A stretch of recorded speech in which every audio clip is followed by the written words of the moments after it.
Senator John Barrasso, Republican from Wyoming, is with us now. Senator, you're a doctor, so who do you think should get the vaccine first? Well, first, Stuart, this news of a vaccine this effective and this quickly really is an amazing Christmas gift. And now we just have to get it delivered, deliver the package from the factory door to the frontline workers.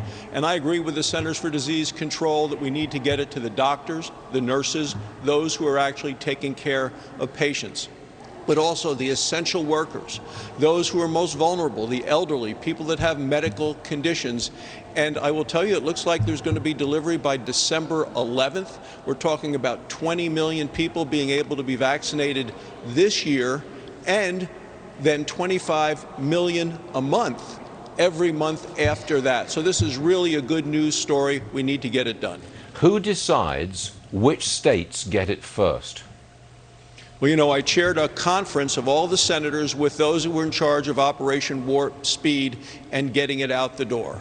And they are going to be distributing it to the states in proportion to the populations of each of those states with each group that goes out. So every state will get some immediately relative to their population.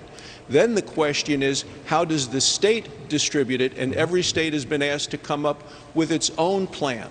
But to make sure the states are ready, we've already pre-positioned in the states needles, syringes, gloves, alcohol pads, masks, all the things that we need, so the second the vaccine gets to the states, they'll be able to administer the shots.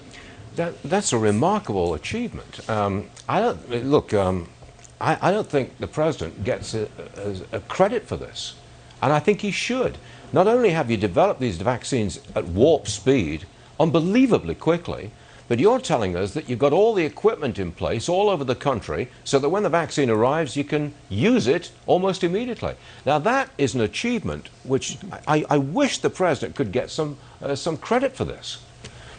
The president deserves incredible credit for this, Stuart. And then you've seen the governor of New York, who called this bad news because he said it happened 2 months too soon. Before another administration might take over. I mean, this is the worst you can get.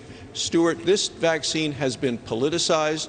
President Trump has led the way, and I would encourage all people, if you can get the vaccine, get it. I'm going to get it when it becomes available to me. I'm like you, I'm not at the front of that line, but I will tell you, I think it is going to be the thing that writes the final chapter against coronavirus. Real fast, Mr. Senator, do you think that we can get a virus aid package through the Congress before the end of this year?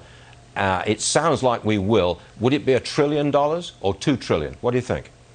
Well, I'm not sure the exact dollar figure. I'd like to see this done, but it has to be focused on helping people who are struggling, workers, small businesses, paycheck protection, kids back to school, getting the vaccine out. It can't be for some liberal wish list, which is what Nancy Pelosi has been demanding all the way through. But, you know, even her own party is now abandoning her on these goals. They lost about a dozen seats in the House as a result of her kind of dug-in position.